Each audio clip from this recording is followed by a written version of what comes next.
Continuons sans fléchir d'affirmer notre espérance.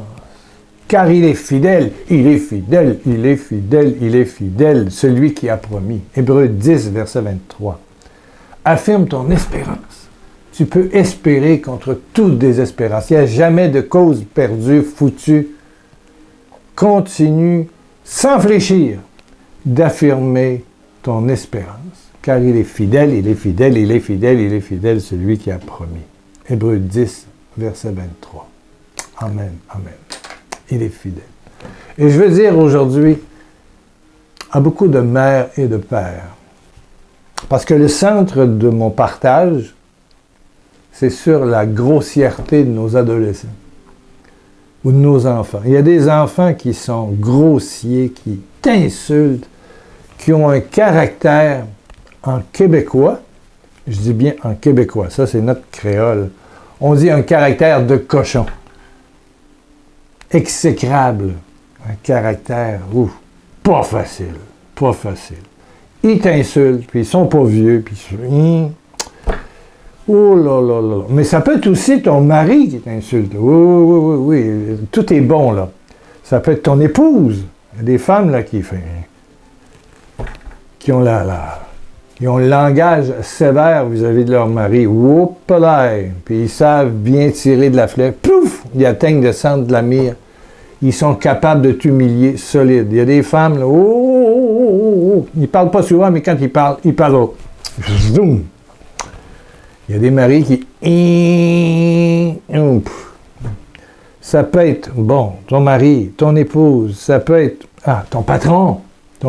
Combien de fois j'ai entendu, par exemple, surtout à Paris, des gens, des Antillais ou des Réunionnais ou peu importe, ou des gens de couleur, dire « mon patron me traite comme si j'étais rien », avec des paroles d'une...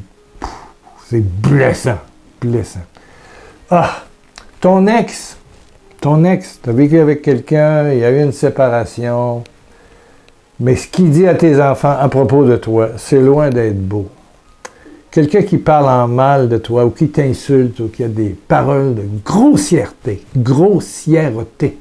Oui, des paroles grossières. Quoi faire? Que faire? Je parle de cela parce que j'ai plusieurs personnes. Ce n'est pas nécessairement sur les commentaires. Quand c'est des choses très personnelles, je garde pour moi et je le prie. Vous pouvez m'écrire vos intentions de prière et je prie pour vous. Au moment où je vous parle, 1er mai, c'est possible que je sois à l'hôpital. C'est possible qu'on a décidé de me faire l'opération à cœur ouvert et à changer l'artère coïliaque par une partie d'une artère qui est dans mes jambes. Tout est prêt. Je n'ai aucune idée. Je fais ces émissions à l'avance. Je vous le dis. J'ai fait ça avant Pâques. J'ai fait ça avant Noël et je suis allé à l'hôpital. Je prends aucune chance. J'aime mieux filmer à l'avance. Qu'est-ce qu'il est bon de dire à quelqu'un qui a un enfant? Un adolescent surtout. Ou des fois, c'est des jeunes adultes, on parle de 25-30 ans, qui sont avec toi, peu importe que ce soit l'enfant, l'adolescent, le jeune homme, la jeune fille, mari, épouse, patron, ex. Il y a des gens qui sont d'une dureté verbale, d'une violence verbale incroyable. Qu'est-ce que Paul dit, par exemple? Il n'est pas convenable pour un chrétien, concevable pour un chrétien, que vous prononciez des paroles grossières, stupides ou sales. Ça veut dire que Paul, il dit une chose, il dit, écoute, là, si toi, tu es collé à Jésus et tu veux suivre Jésus, fais pas comme eux autres. Je dis souvent à des parents, vous savez, les personnes qui ont le plus d'influence sur vos enfants, vos adolescents, c'est vous, le père et la mère et le père. Et c'est possible que si vous avez eu des paroles insultantes, grossières, médisances, c'est peut-être vrai, mais tu étais dans la maison et tu parlais de la madame du coin, là, la grosse niaiseuse, la grosse stupide, la grosse sans génie, la gna gna gna gna gna. À un moment donné, c'est possible que ton grand garçon ou ta grande fille te retourne exactement ce que tu disais de la voisine. ou de celle qui était là à la boucherie, là, Madame la boucher, Madame la pâtissière, là, ou de monsieur, là, ou du garagiste, ou du pompiste, ou je ne sais pas quoi. Vous savez, les enfants sont nos miroirs. Ouais. On les influence beaucoup. C'est pour ça que Paul, dans Éphésiens 5, verset 4, Éphésiens 5, verset 4, va vérifier. Épître aux Éphésiens, Nouveau Testament. Chapitre 5, verset 4, il n'est pas concevable que vous prononciez, et donc c'est général, des paroles grossières, stupides ou sales. Ou sales. J'aime la traduction donnée dans le Nouveau Testament ou la Bible en français facile. Ou sales. De toute façon, Jésus le dit dans Matthieu 12, 36, « Au jour du jugement, tu auras à répondre, à rendre compte de toute parole inutile que tu auras prononcée. » Parole inutile. Parole inutile. Paul aux Romains 14, 12, « Par tes paroles, tu seras justifié, c'est-à-dire le paradis et la présence de Dieu, ou condamné, le vide. » Romains 14, 12. Ta bouche, ce que tu proclames par ta bouche, souvent te revient. Te revient. Ah, je me souviens d'une bonne dame en Guadeloupe qui disait « Je n'ai jamais parlé en mal. » Bon. Mais depuis que mon fils fréquente ce groupe de jeunes-là, qui prennent de la drogue, patati patata, il est très grossier avec moi. Là, il y a un phénomène de drogue, il y a un phénomène psychologique qui vient de la drogue, il y a beaucoup de choses. Là. Et c'est pas dans ces groupes-là que ça dit des amens, des alléluia et des chapelets. Pas du tout. Non. C'est plutôt des chapelets, des successions de paroles très dures et très violentes, oui. Mais qu'ils te le servent à toi, je disais à la madame, vous savez, vous m'avez décrit le groupe que fréquente votre fils avec des paroles passablement inutiles. Enfin, dans mon cas, je sais comment ça fonctionne. Grossières, dégradantes, des paroles sales. Vous avez traité ses amis de tous les noms. Vous pensez que vous ne parlez pas, mais réfléchissez. Réfléchissez. C'est peut-être l'heure de demander pardon dans une bonne réconciliation pour toutes ces paroles inutiles, grossières, sales, médisantes. On se pense justifié. Hein? Bon. On se pense justifié. Ouais. Je vais être honnête avec vous. J'ai un ami prêtre qui est venu me voir il y a quelques mois. J'ai fait une confession de vie dans le sacrement de réconciliation. Et j'ai demandé sincèrement pardon pour toutes les paroles. Ah, je suis certain que c'est vrai ce que je disais, mais c'était loin d'être utile. C'était loin d'être de la louange. C'était loin d'être quelque chose qui fait grandir. Voilà. C'était des paroles inutiles. Quelque part, grossières à la merveille qu'ils sont. Ils sont une merveille de Dieu. Bon, dans des situations compliquées, mais ce sont des merveilles de Dieu que je suis appelé à visiter, à soutenir, à aider. J'ai demandé pardon pour ça. Même le prêtre était surpris. Il dit, ne sois pas surpris. Ne sois pas surpris. Je sais comment. Oui, je pouvais parler de tel prêtre ou tel évêque ou telle personne. J'ai su que c'était vrai. C'est de la réalité. Oui, mais j'ai pas d'affaire à dire ça. J'ai pas d'affaire. Il n'est pas concevable. Éphésiens 5, verset 4. Il n'est pas concevable que vous prononciez des paroles stupides ou sales ou grossières, malveillantes. Malveillantes.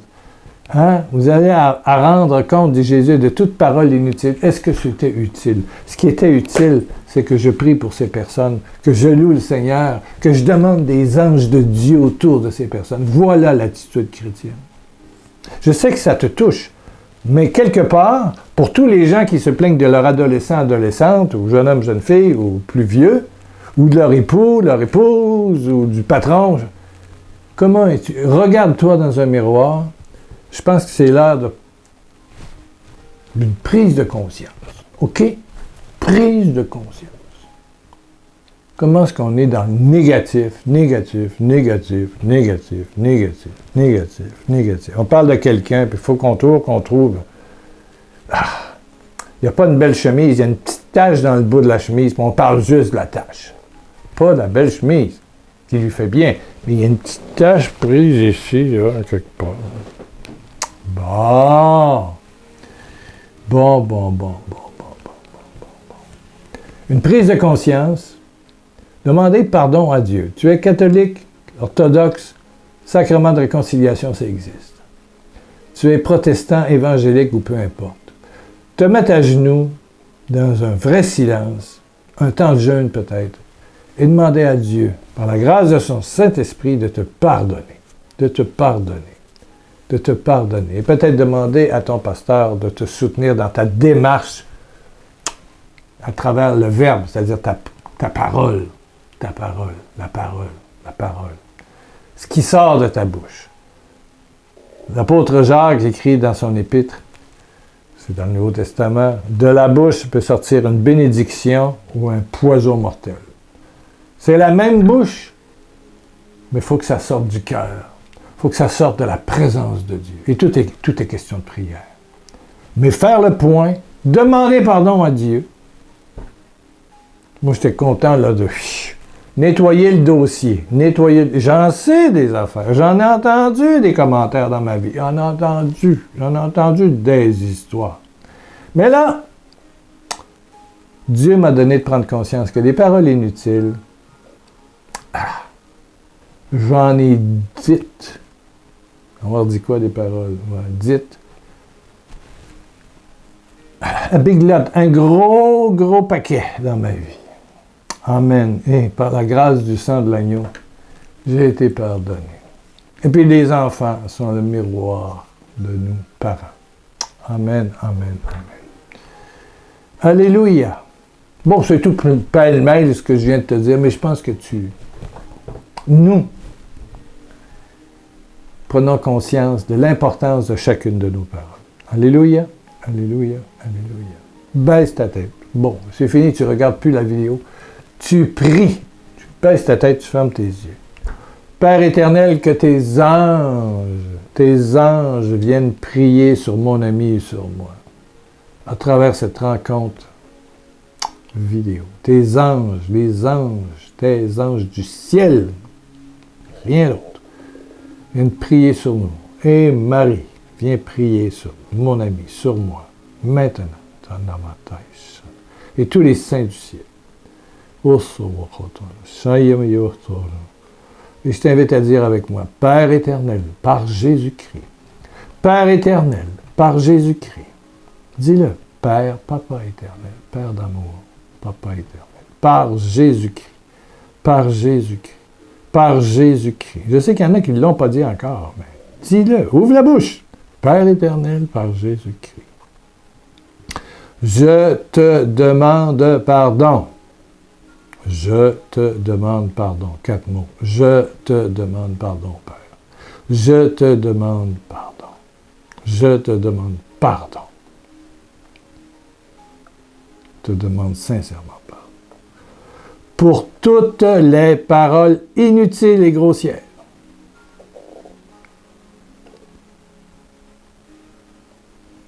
Que j'ai pu dire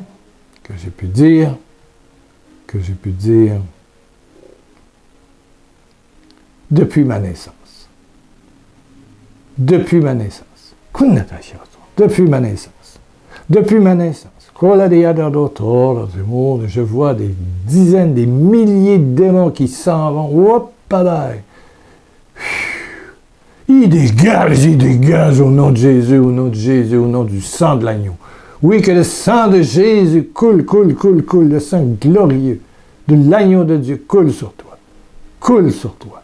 Sur ton être, ton âme, ta mémoire, et sur ceux qui ont été victimes de tes paroles grossières, inutiles, médisantes, calomnieuses. Et voilà, ceux-là sont aussi dégagés, libérés. Alléluia, alléluia, alléluia.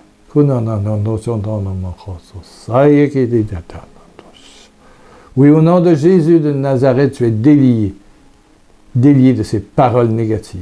Et ceux qui en étaient victimes le sont aussi. Déliés ici sur terre et dans les cieux. Merci, Père. Merci, Père. Merci, Papa. Merci, sang de l'agneau. Jésus, ta croix, ta victoire. Esprit Saint d'amour. Paraclet, consolateur. Puissance de Dieu. Puissance royale.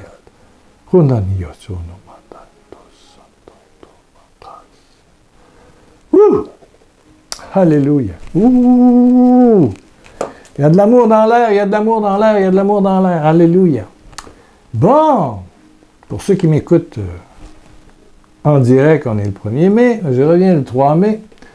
Émission que je fais d'avance, je ne sais pas si je suis encore vivant ou je suis à l'hôpital ou sur la table d'opération, j'ai aucune idée. Je filme à l'avance parce que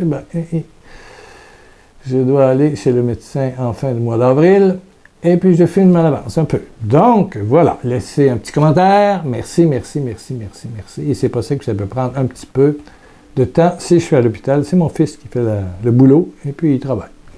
Il fait ça le soir. Des fois, le commentaire sur YouTube ou sur le site prend un peu de temps. Voilà. Mais je peux être absolument bien en forme au début du mois de mai et il décide de rien faire encore. Alléluia. Tu reviens mardi, le 3. Ah, journée spéciale. Sais-tu pourquoi? Ben, tu vas l'apprendre mardi. Il se passe quelque chose de toi.